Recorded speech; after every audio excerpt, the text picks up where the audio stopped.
Suburbia. The word is synonymous with the North American ideal.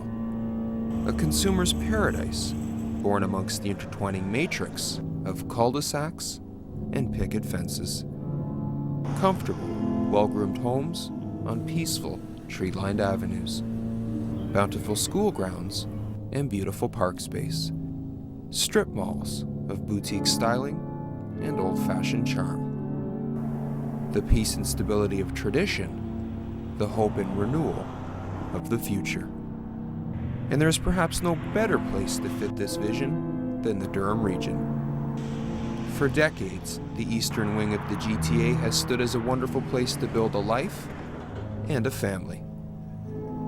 And at the center of it all was this, the Centennial Building. It has been the core of Durham Region's development, located right in the middle of Whitby, Ontario, appropriately on Centre Street. For decades, it served as the local seat of government and the court of law. This made it a nexus point for Durham's much-heralded development and long-cherished stability. The Centennial Building has been retired from these twin roles for some time now, but it is always remembered as Durham's shepherd to a better world, a world of industrious growth, commercial success, and affluent enjoyment.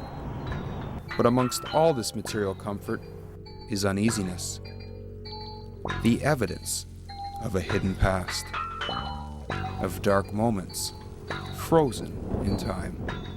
The affluence of Durham may abound, but so too do the scars of a tortured history.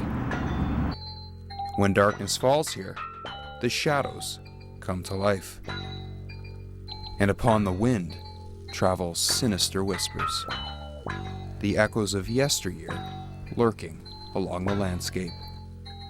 They reverberate loudest right back here at the place where much of Durham was actually born. They call out to something frightful amongst these quiet laneways, something secretive and something strange. Sometimes I'm able to give back, sometimes I'm just kind of stumped myself. Something sleazy and something rotten. He decided that he was going to get rid of his wife and children and run off with Alma Nix. Something mysterious and something frightening. At that point, even your heart starts to pound a little bit. It's like, am I doing this, or what is it that's happening here?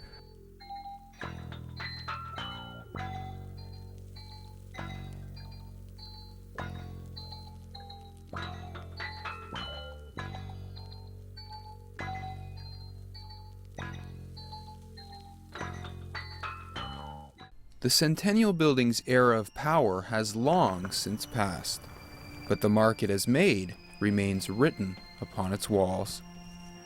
Well, it was opened in 1854 as a courthouse for Ontario County and served for 110 years until 1964. It's the center of justice for the County of Ontario, which is now the region of Durham. It was also the headquarters for the County Council, and also the county officials like the sheriff and the judges and the county clerk all had their offices in the building. The grave matters of state and justice have been replaced by more light-hearted affairs. Well, it's a community center. The Whitby Courthouse Theatre uses the old courtroom for an amateur theater for they do presentations throughout the year, and the Whitby Brass Band has a room at the back for rehearsals and storage and so on. But changing politics to plays and jail cells to band shells can't seem to lift the gravity of its past. Even the trinkets of this carving class seem to sense something amiss on its heirs. People have long reported bizarre encounters within these walls and strange beings stalking its grounds. The first story that ever appeared about spirits in the building was in 1873 in the Whitby Chronicle, and people were claiming there was a ghost in the courtroom. and a number of citizens of the town sat up till 12 o'clock at night waiting for it to come out, and it never appeared. Well, 1973 was when the Courthouse Theatre started up, and there was a fellow named Greg Lang who was one of the workers with the theatre, and he was alone in the theatre one night, and he looked up and he saw a figure standing on the balcony at the back of the room, of the old courtroom. This was the ladies' balcony. The figure was dressed in a top hat and a long frock coat, and he floated down from the balcony and walked out through the wall. It seems these pictures and artifacts aren't the only reminders to the past lingering in these hallways. And others claimed also that lights would go on and off and doors would slam by themselves and all this sort of thing. Perhaps the Centennial Building was predestined as a doorstep to the spirit world. After all, its foundations were forged by one of society's most mysterious of fraternities. Well, the Masons laid the cornerstone for the courthouse on June 30th of 1853, and this was the first cornerstone laying by the Masons in the town of Whitby. Masons conducted the ceremony to actually lay the cornerstone. There's a special Masonic ceremony for doing such a thing. The Masons' regimen of secret rituals has long been accused of being a mask for black magic and a harbinger of the occult. They'd be the only ones that have the knowledge and know what the meaning of all the phrases are that are used in the ritual. Perhaps some mystical forces have been forever imparted into the very bricks of this building. Or is it the shock of history vibrating into the present? No building has bore witness to more trauma than the Centennial Building. There's a lot of high drama in a courtroom, as you can imagine. Perhaps the pain of these events has been seared into the very bones of its structure. In 1988, a local newspaper got some psychics to come into the building and try to determine who this ghost was. And this is the story they came up with, that there was a young man on trial, possibly for rape, and either his father or his uncle was pacing up and down outside the door behind the ladies' balcony, waiting for the verdict. And when the judge said guilty, the man ran out onto the balcony and shouted, "You must right the wrong," and fell over the edge to his death. The death of the innocent is one thing. The vanquishing of the wicked is quite another.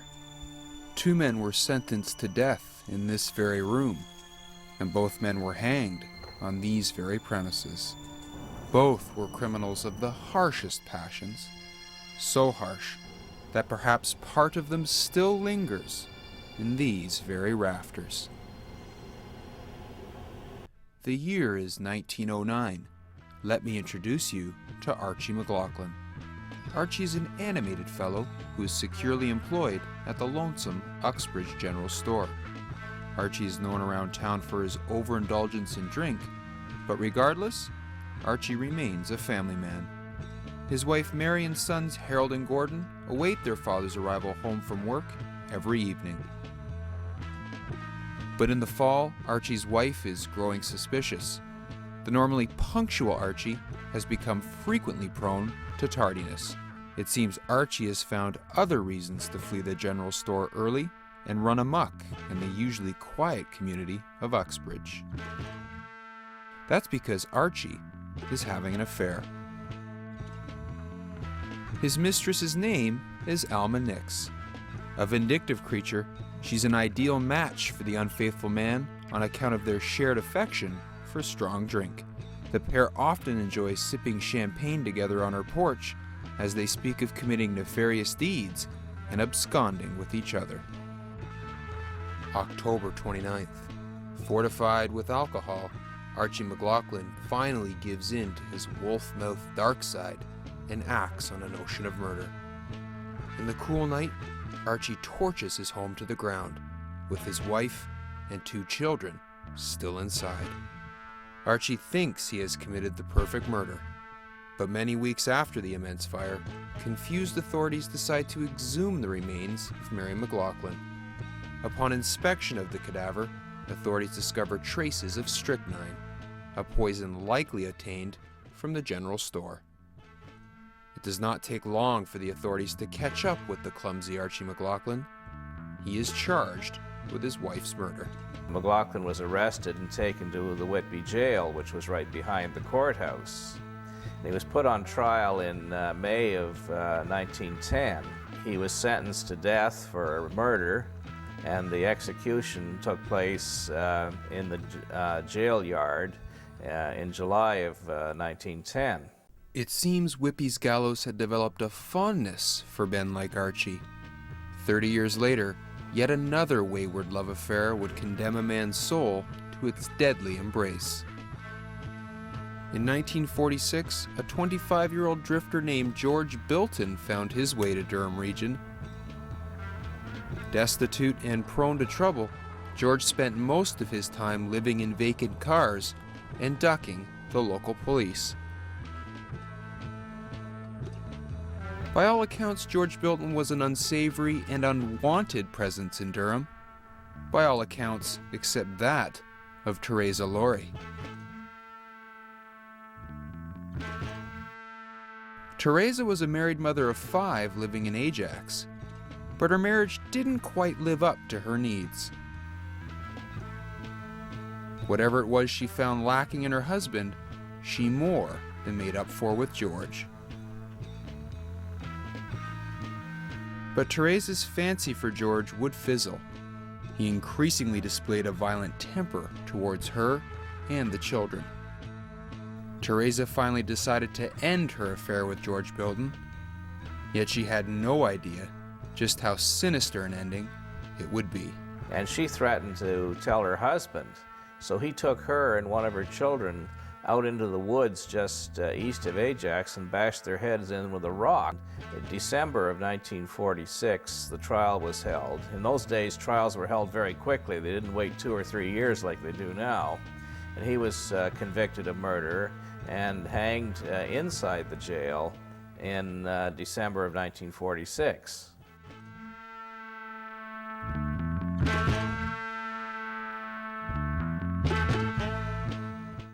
It's been decades since these two sinister souls breathed their last breath, but still the grounds of the Centennial Building maintain a sensation nearly as eerie as these men themselves.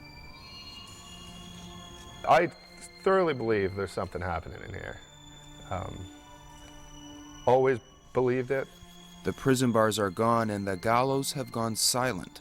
In their place now lie vibrant carpets and spacious banquet halls.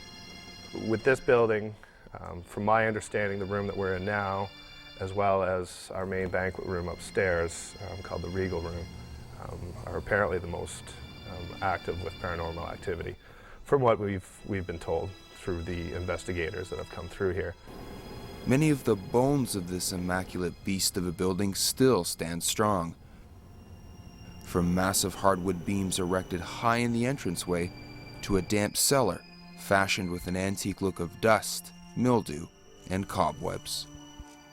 The biggest thing, I mean, I've obviously been told that this used to be the Ontario Courthouse, and which at one point they were still carrying out executions in here at one point, which is pretty bizarre.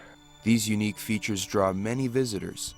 Some come in search of a history lesson, but others seem to be hunting for more than knowledge. We used to have a group that regularly came in when I first started, every couple of months. Was a local group, I believe. They would come in and use this very room, sit in the dark for hours and just record and report back. The abnormal feelings inside the ex-courthouse can often play tricks on one's mind. Certainly, it being an old building, and because of what I told you, what might be going on in here. There's lots of creaks, lots of noises here and there, lots of booms. In the first little while I was here, some of those noises would really shake you up at first. You're constantly working by yourself, so the stories go in one ear. For the most part, you're better to let it go out the other, because when you're in here 3 or 4 in the morning by yourself, you can really think yourself silly. But sometimes, abnormal feelings are just too difficult to explain. There's another room that's upstairs. It's called the Gould Room. I believe it's named after a gentleman named Joseph Gould. Anyhow, a night where I was just cleaning up a wedding in our Regal Room upstairs, and I'm just running tables back and forth from the Regal Room to what we call the Gould Room, just unloading the room into another in order to service it. And because around here we're constantly closing doors behind us and closing lights and whatnot, it's just a habit that we've gathered over the time that we've spent here. So I was consciously closing the door behind me and throwing the light out. Another reason being there were still some patrons in the building that were going back and forth, and we just tried to keep them out of the rooms they're not supposed to be in. But every time I would return back to the room within about 3 or 4 minutes, the light was back on. So something like that, I just kind of left as coincidence. Maybe I'm just doing it to myself. Went back, same thing, closed the door, light out, had a couple more things to bring back, lights back on again. But now, even at that point, even your heart starts to pound a little bit. It's like, am I doing this, or what is it that's happening here? So the last time I shut the light out, said it even out loud to myself. I am now shutting this light off and closing the door. Closed the door, same thing, carried on, went back to the room. 6-7 minutes later, went back, lights on again. Needless to say, after all that, I left the door open and I left the light on for the remainder of the night because I truly believe that was my first encounter and my most significant encounter. For the sake of my own sanity, sometimes in here you really try to forget it. But I certainly believe that there's things going on in here. Despite the Centennial Building's ghoulish reputation, its solid foundations will ensure it remains a monument to this thriving community for decades to come. But its mark on Durham Region may be more complete than one thinks. Beneath the veil of prosperity could grow seeds sown by its more sinister legacy. When the old courthouse jail was closed, Durham's criminals found a new home, a state-of-the-art cage by the lake in Whitby.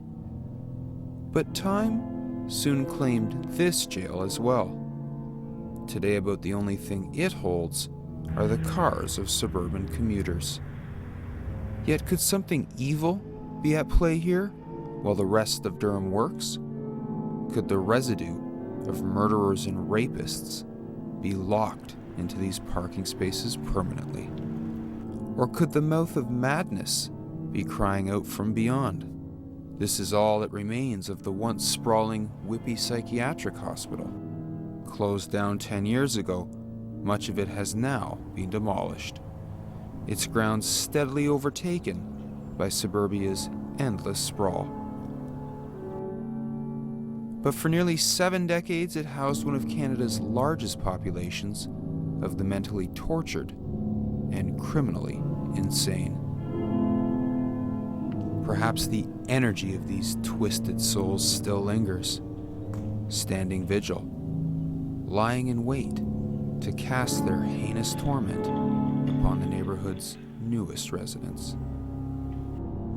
Perhaps suburbia's nightmares are just beginning. Our insatiable expansion is pushing further and further into a wilderness of the unknown. Who knows what lies beyond the shadows of uncertainty?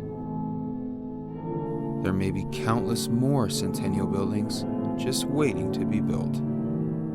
Countless more communities dedicated toward the hope of the future, yet forced to still glimpse upon the black abyss of a tormented past.